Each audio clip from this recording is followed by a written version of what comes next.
नमस्कार दोस्तों, मैं एडवोकेट आरडी आपका चैनल पर स्वागत करती हूँ। मैंने पिछले 2 दिनों से आपको जो वारदात आपको जो कहानी सुनाई है वो नाजायज़ संबंधों से लेकर सुनाई है। आज फिर एक कहानी है नाजायज़ संबंधों से लेकर। बहुत सिमिलर सी है, दोनों मैरिड हैं, बहुत सिमिलर सी है दोनों, तीनों मतलब आज की स्टोरी से मिला के तीनों फीमेल हैं। बहुत सिमिलर है आफ्टर मैरिटल अफेयर, तीनों सिमिलर है। पति की हत्या कितनी आसानी से हम लोग, मुझे लगता है शायद अगर मैं आपको ये नाजायज़ संबंधों से लेकर अगर आपको वारदातें सुनाना शुरू करूं तो आज तो 3 एपिसोड है, लेकिन मुझे ऐसा लगता है कि शायद मैं लगातार अगर 3 साल तक ये सुनाती रहूं तो 3 साल भी कम पड़ जाएंगे। इतनी कहानियाँ और इतनी वारदातें भरी पड़ी हैं, मुझे समझ नहीं आता। शायद मुझे ऐसा लगता है कि भारत में नाजायज़ संबंधों से लेकर जो मर्डर होते हैं वो शायद सबसे ज़्यादा होते हैं। रेशियो मुझे नहीं पता, लेकिन मैं एक अपना अंदाज़ा लगा रही हूँ।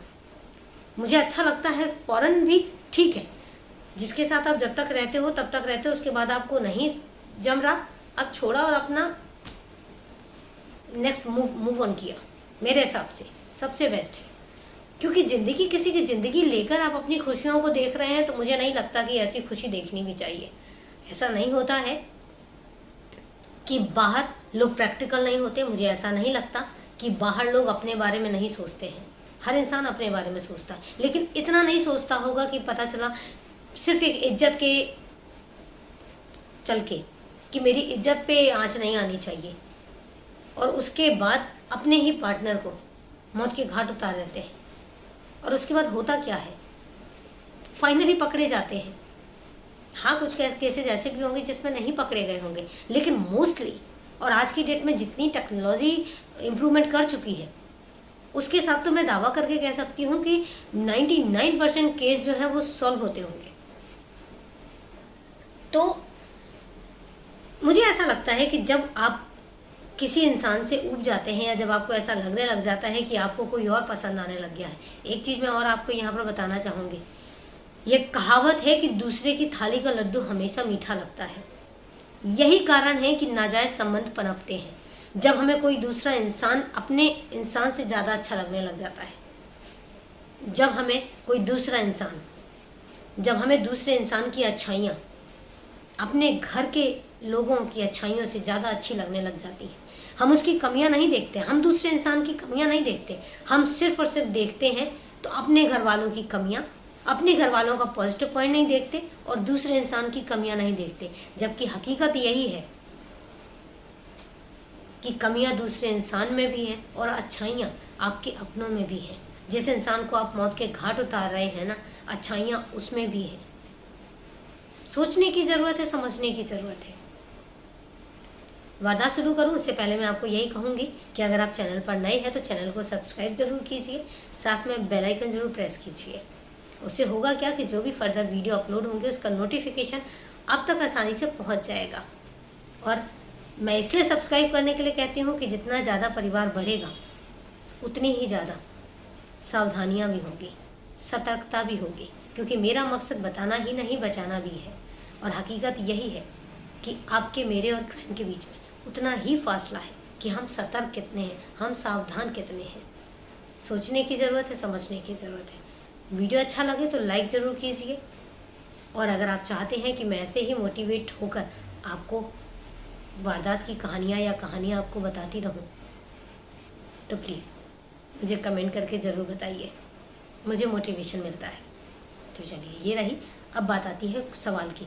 मैंने कल भी आपसे सवाल पूछा था, जवाब मैं वीडियो के लास्ट में दूंगी। बने रहिए वीडियो के लास्ट तक, और उसके बाद एक नया सवाल होगा। तो चलते हैं अपनी वारदात पर। वारदात ज़्यादा पुरानी नहीं है। आज ये महीना जो है वो जून चल रहा है, और ये वारदात भी पिछले साल जून 2022 की है। ज़्यादा लंबा समय नहीं हुआ है। 24 जून 2022 की सुबह 6 बजे ये गुजरात में एक एरिया है वस्त्राल, और वस्त्राल में ही एक सोसाइटी है गैलेक्सी कोरल सोसाइटी। वहाँ पर एक शैलेश शैलेश प्रजापति नाम का इंसान रहता है, कंस्ट्रक्शन का बिजनेस है। और ये जो एरिया है, ये एरिया बड़ा ही पॉश एरिया है।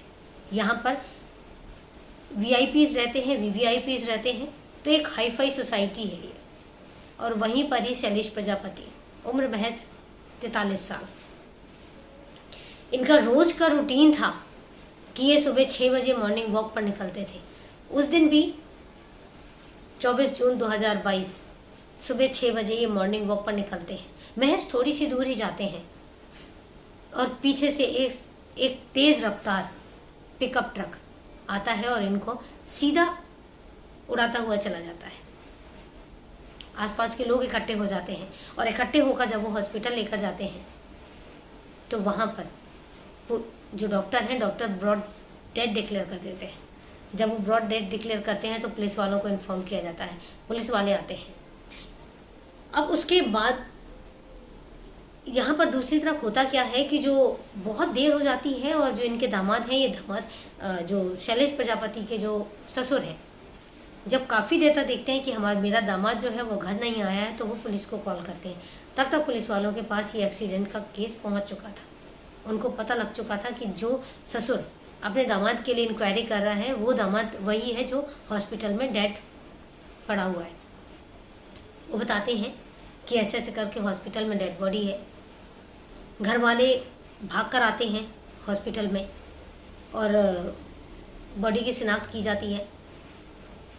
घर वालों का रो रो कर बुरा हाल समझ सकते हैं कि जब पता होता है कि आपका जो मेंबर है, फैमिली मेंबर है, वो मॉर्निंग वॉक पर गया हुआ और उसके बाद अचानक पता लगे कि उसका एक्सीडेंट हो गया और वो दुनिया में नहीं है, आप पर क्या गुजरेगी। जिस इंसान के वापस लौटने का आप इंतज़ार करते हैं और उस इंसान के वापस ना आने के चांसेस ही ख़त्म हो जाए, तो आपके ऊपर क्या गुजरेगी मैं समझ सकती हूँ। हम सब के ऊपर क्या गुजरेगी, भगवान करे वो दिन कभी ना आए ऐसा। जब ऐसी सिचुएशन आती है तो पुलिस जो है वो मौका वारदात पर पहुंचती है। मौका वारदात पर जब लोगों से पूछा जाता है तो लोग यही बताते हैं कि वो मॉर्निंग वॉक पर जा रहे थे और उसके बाद पीछे से एक पिकअप ट्रक आया और उनको उड़ाता हुआ चला गया। तो पुलिस वालों को भी पहली नज़र में यही केस समझ आया कि ये हिट एंड रन केस है और इस तरीके से उन्होंने केस को दर्ज कर लिया हिट एंड रन के। उसमें पोस्टमार्टम होता है, पोस्टमार्टम के बाद जो बॉडी है वो घर वालों को दे दी जाती है, अंतिम संस्कार हो जाता है। इसके बाद थोड़े दिन बाद एक वीडियो वायरल होता है। उस वीडियो में क्या है, उस वीडियो में दिखाया जाता है कि जो पिकअप है, पिकअप काफ़ी पहले से चली आ रही होती है और पूरी सड़क खाली है और सड़क के एक किनारे शैलेश प्रजापति चल रहे हैं और पूरी सड़क खाली होने के बावजूद भी पिकअप आती है और उसी कॉर्नर से लेके शैलेश प्रजापति को उड़ाती हुई चली जाती है। तो ये जो वीडियो है जो सीसीटीवी कैमराज पे रिकॉर्ड हुई, ये वीडियो तेजी से वायरल होने लग जाती है। जब ये तेजी से वायरल होने लग जाती है तो ये पुलिस वालों तक भी पहुंचती है। जब पुलिस वाले भी इस वीडियो को देखते हैं तो उनको एक बार के लिए लगता है कि जांच की जानी चाहिए। अब वो क्या करते हैं, घर वालों के पास आते हैं, घर वालों से भी पूछताछ करते हैं। उसके बाद वाइफ से पूछते हैं, बच्चों से पूछते हैं, सबसे पूछताछ करते हैं और कोई कुछ भी नहीं बताता है, ना वो किसी का नाम लेता है, क्योंकि ये जो एफआईआर है एफआईआर भी नहीं की जाती। घर वाले भी यही मान के बैठे थे कि एक्सीडेंटल केस है। तो उसके बाद पुलिस वाले क्या है, पुलिस वाले कहते हैं चलो एक बार हम भी इस सीसीटीवी कैमरा के जो वीडियो है इसको देखते हैं। तो वो मौके पर जाते हैं, वो वीडियो देखते हैं। जब वो वीडियो देखते हैं तो उनको भी थोड़ा सा चौंक जाते हैं थोड़ा सा कि ऐसा कैसे हो सकता है कि पूरी सड़क खाली पड़ी है लेकिन वो जो पिकअप ट्रक है वो वहीं पर ही आकर उनको सीधा उड़ाता हुआ, और उड़ाया इस तरीके से जाता है कि पूरा वो जस्ट उछल जाते हैं। तो जब ये चीज़ आती है तो पुलिस वाले कहते हैं कि चलो जब यहाँ तक आए हैं तो और भी इन्वेस्टिगेट कर लेते हैं। तो वो क्या करते हैं, आगे के सीसीटीवी कैमराज को जो है वो छोड़ देते हैं, क्योंकि उसके बाद तो वही दिखाया जाना था कि पिकअप जो है वो आगे निकल गया स्पीड से। वो पीछे के जो कैमराज होते हैं उनको खंगालते हैं, जितने भी लगे होते हैं। तो पीछे के जो 2-4 सीसीटीवी कैमराज जो जहाँ पर लगे होते हैं वो वहाँ को इंक्वायरी करते हैं। तो पीछे देखते हैं एक कैमरे में पता चलता है कि एक आदमी पैदल चलता हुआ आ रहा है और पिकअप जो है वो खड़ा हुआ है और वहाँ पर आके बैठ जाता है पिकअप में, और पिकअप फिर चल पड़ता है। उसके बाद नेक्स्ट में दिखाया जाता है कि वो एक्सीडेंट हो जाता है। अब पुलिस वालों को ये बहुत बात अजीब लगती है कि एक इंसान शैलेश प्रजापति के पीछे पीछे आ रहा, थोड़ा सा डिस्टेंस है, पीछे पीछे आ रहा है, उसके बाद वो पिकअप में बैठता है, पिकअप चल पड़ती है। इसका मतलब कि कोई है जो रेकी कर रहा है। उसके बाद पुलिस वाले फिर और पीछे वाले सीसीटीवी कैमराज को देखते हैं, तो वहां पर आता है कि एक इंसान, वही इंसान खड़ा हुआ है और खड़े होकर कुछ देख रहा है, और जैसे ही वो शैलेश प्रजापति आगे जाते हैं तो वो फिर उसके पीछे पीछे चलने लग जाता है। फिर नेक्स्ट में दिखाया जाता है कि वो पिकअप में बैठ जाता है और पिकअप चल पड़ती है। इस बात से पुलिस वालों को एक चीज समझ में आ गई कि ये एक्सीडेंटल केस है ही नहीं, ये हिट एंड रन केस है ही नहीं, ये सीधा केस है मर्डर का। अब जब उनको एक चीज क्लियर हो जाती है कि ये मर्डर का केस है, तो फिर वो डिसाइड करते हैं इन्वेस्टिगेट करने के लिए। जब वो डिसाइड करते हैं कि इन्वेस्टिगेशन करनी है, उसी समय क्या होता है, एक फ़ोन आता है पुलिस स्टेशन में। और पुलिस स्टेशन में जब फ़ोन आता है तो वो फ़ोन इस तरीके से होता है कि जो ये शैलेश प्रजापति मर्डर केस है, एक्सीडेंटल केस है, ये एक्चुअल में एक्सीडेंट है ही नहीं, ये एक मर्डर केस है। और आप अगर सही से तफ्तीश करेंगे, आप अगर सही से इन्वेस्टिगेशन करेंगे, तो इस मर्डर केस की गुत्थी भी सुलझ जाएगी। तब पुलिस वालों के और भी कान खड़े होते हैं कि ये हो ना हो, ये एक मर्डर केस है। अब वो क्या करते हैं, अब वो अपनी इन्वेस्टिगेशन शुरू करते हैं। वो सबसे पहले शैलेश प्रजापति के नंबर को खंगालना शुरू करते हैं, सीडीआर निकलवाते हैं उनकी शैलेश प्रजापति की। क्योंकि पहले जो ये है केस, ये आईपीसी की धारा 304 के तहत गैर इरादतन हत्या के तहत दर्ज होता है, लेकिन अब इसका रुख जो है वो दूसरा हो जाता है। तो पुलिस जो है वो शैलेश के नंबर को खंगालती है। तो नंबर में वो काफ़ी नंबर्स को देखती है, काफ़ी नंबर्स जो है वो उसमें आते हैं। वो एक नंबर को देखती है कि एक नंबर है जो पिछले 5 महीनों से, 5 महीने के पहले रेगुलर कांटेक्ट में था, 3-3, 4-4 बार, 5-5 बार, और बहुत लंबे लंबे टाइम भी बात होती थी। लेकिन 5 महीने से इस नंबर पर एक नंबर है जो बिल्कुल ही बात ही नहीं हो रही है। पता चलता है कि ये उसके पार्टनर, शैलेश के पार्टनर नितिन प्रजापति का नंबर है। अब अंडरस्टूड हो सकता है कि पहले उनके अच्छे से अंडरस्टैंडिंग हो, कंस्ट्रक्शन का बिजनेस जो है वो ठीक ठाक चल रहा हो सकता है किसी बात को लेकर अनबन हो गई हो और उनमें बात ना हो रही हो, तो पुलिस वाले भी इसको थोड़ा सा लाइटली लेते हैं। लेकिन चूंकि इन्वेस्टिगेशन चल रही है तो वो क्या करते हैं, अब कहते हैं अब समझ नहीं आ रहा, कुछ और निकल नहीं रहा है, तो वो क्या करते हैं कि जो इसका पार्टनर है, अब पार्टनर से जो बात नहीं हो रही उसके रीजन पे जाते हैं, तो उनको रीजन समझ में नहीं आता, तो वो नितिन के जो नंबर है, नितिन का नंबर खंगालने का फैसला करते हैं। जब नितिन का नंबर खंगाला जाता है तो उसमें कॉमन था कि उससे बात नहीं होती, 5 महीने से शैलेश से बात नहीं हो रही है, ऑब्वियस है, जो कि शैलेश के नंबर पर भी दिख गया। लेकिन पुलिस को एक बड़ी चौंकाने वाली चीज़ मिलती है, वो ये कि जो नितिन का नंबर है, नितिन की शैलेश की जो वाइफ है शारदा उर्फ स्वाति, उससे कॉन्टिन्यूसली बात हो रही है। तो 5 महीने पहले जो बात हो रही थी उसमें तो पुलिस को लगता है चलो इट्स ओके कि पार्टनर है, फैमिली रिलेशन है, नितिन से बात हो रही है अगर उसकी वाइफ की, तो कोई बड़ी बात नहीं है। लेकिन जब वो एक चीज़ उनको खटकती है कि यहाँ पर शैलेश से नितिन की कोई बात नहीं हो रही है, लेकिन जो शारदा है और स्वाति है उससे कॉन्टिन्यूसली बात हो रही है और बहुत लंबे लंबे टाइम भी बात हो रही है, तो ये जो बात है ये पुलिस वालों को हल्का सा क्लिक कर जाती है कि हो ना हो मैटर सारा यही है।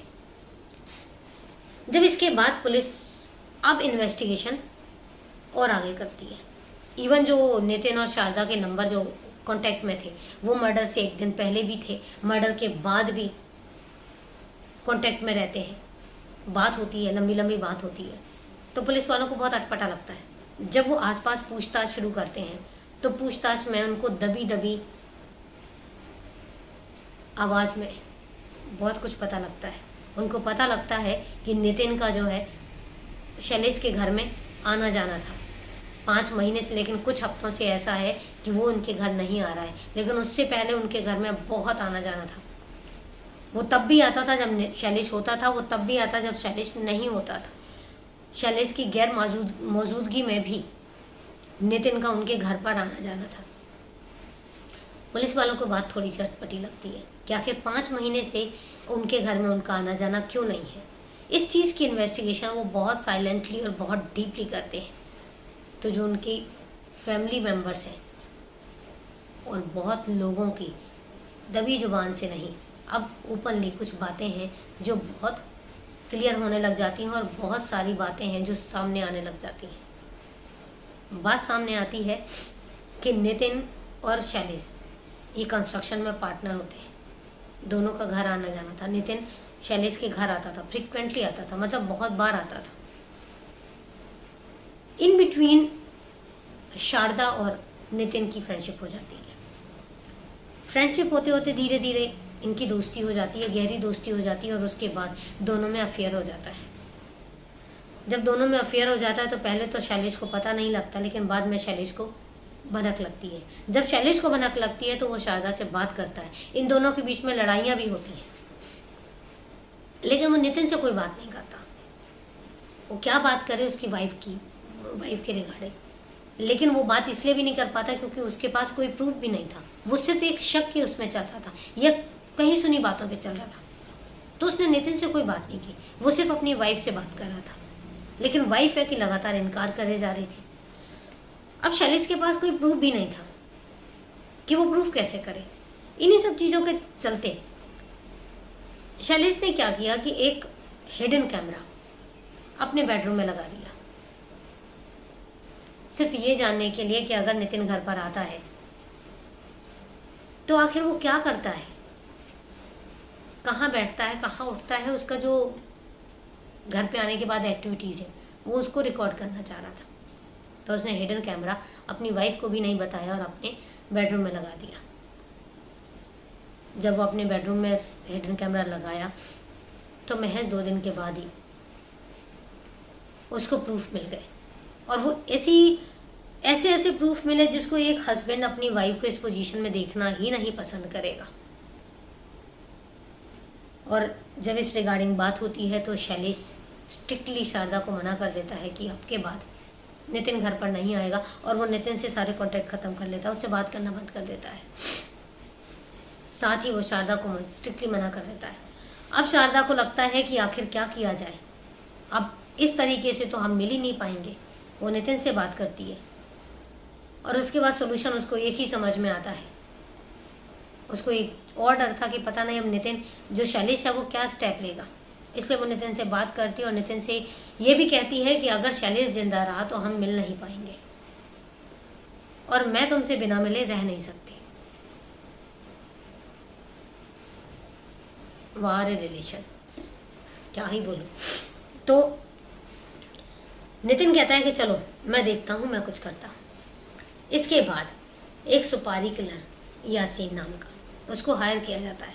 10 लाख में सुपारी जो है वो डील डन होती है, और वो ये चाहते हैं कि जो ये मर्डर है ये इस तरीके से किया जाए कि ये मर्डर ना लगे, ये एक्सीडेंटल लगे, ये पूरे तरीके से एक्सीडेंट लगना चाहिए। तो यासीन कहता चलो हो जाएगा। और उसके बाद समय आता है 24 जून 2022, और आज भी 24 जून है, पूरा 1 साल। तो उसके बाद यासीन रेकी करता है, और रेकी के बाद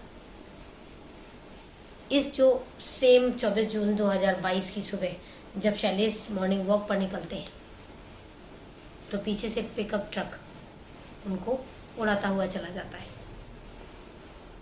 जब पुलिस वालों को ये चीज़ पता लगती है, पूरी मर्डर मिस्ट्री जो है वो सामने आ जाती है, तो फिर पुलिस शारदा को और नितिन को अरेस्ट करती है। अरेस्ट करने के बाद जब उनसे पूछा जाता है तो हूबहू वही चीज़ वो भी सामने रख देते हैं, और कहानी सामने आ जाती है। दोनों के लिए चार्जशीट फाइल होती है, और जो केस है वो अभी भी कोर्ट में है, डिसीजन अभी आया नहीं है। जैसे ही डिसीजन आएगा तो आप लोगों तक ज़रूर बताया जाएगा। ये थी पूरी वारदात। अब मैं फिर वही कहूँगी कि क्यों लोग ये भूल जाते हैं कि नाजायज़ संबंध कभी भी सुखद नतीजा नहीं देते हैं, कभी भी नहीं देते। हाँ, ये हो सकता है कि आपको शादी के बाद भी कोई और पसंद आ गया। फ्रेंकली आप जब इज्जत परवाह ये सब कर ही नहीं रहे हैं, समाज की परवाह आप कर ही नहीं रहे हैं, और अगर आपको लगता है कि आपकी खुशी ज़्यादा मायने रखती है तो क्लियर कट है, आप डाइवोर्स लेके अपनी लाइफ को जियो ना। क्यों आप किसी और की जान लेकर फिर अपनी ज़िंदगी के सुख सपने देखने शुरू कर देते हैं? इसमें होगा क्या और हुआ क्या? हर केस के बाद मैं एक ही चीज़ बोलती हूँ कि हुआ क्या। नितिन जेल में, शारदा जेल में, उनके घर वाले जो हैं बेटे के गम में, और बेटे की डेथ हो चुकी है, बच्चे अनाथ हो चुके हैं, माँ जेल में है, पिता है ही नहीं। क्या रिजल्ट निकला? उन बच्चों का क्या कसूर जिनको आपने पैदा करके और अपनी इन सब चीज़ों के लिए छोड़ दिया है? अगर अपनी खुशी देखनी है तो बेटर था डाइवोर्स लेते। बच्चों का डिसीजन जो है वो कोर्ट पर छोड़ते। क्या कोर्ट डिसीजन लेता है? कम से कम सुख से तो होते।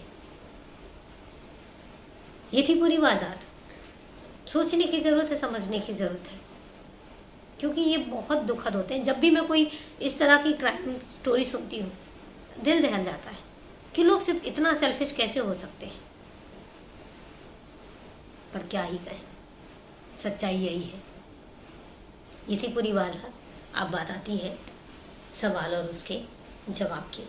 मैंने आपसे एक सवाल पूछा था कि भारत का जो संविधान है उसका पहली बार संशोधन कब किया गया था? तो उसका जवाब है मेरे पास कमेंट किसी का भी नहीं आया, और मैं ये उम्मीद नहीं कर रही थी, पर मैं रिक्वेस्ट कर रही हूँ कि प्लीज़ आप कमेंट ज़रूर करें, मुझे मोटिवेशन ज़रूर मिलता है, बहुत मिलता है। तो इसका जवाब है 1950 में। 1950 में पहली बार भारतीय संविधान का संशोधन किया गया था। तो ये था कल के क्वेश्चन का जवाब। अब आज का सवाल है कि जो भारत का प्रधानमंत्री है, भारत के प्रधानमंत्री को के ओहदे को, जो पोस्ट को, उसको क्या माना जाता है? मतलब जो भारत के प्रधानमंत्री का जो पोस्ट है उसको क्या माना जाता है, उसके ओहदे को क्या माना जाता है? सर्च कीजिए, जवाब ढूंढिए और मुझे कमेंट करके ज़रूर बताइए। बाकी फिर कल मिलेंगे, कल संडे है, परसों मंडे को मिलेंगे, और मंडे को इस सवाल का जवाब भी होगा, और आप लोग जो भी कमेंट करेंगे वो कमेंट भी मैं ज़रूर बताऊंगी, वो आंसर ज़रूर बताऊंगी जो आंसर आपने दिए होंगे। तो चलिए दोस्तों, आज के लिए फिर इतना ही। मिलते हैं मंडे को एक नई वारदात के साथ, वारदात की कहानी के साथ। तब तक के लिए नमस्कार, जय हिंद।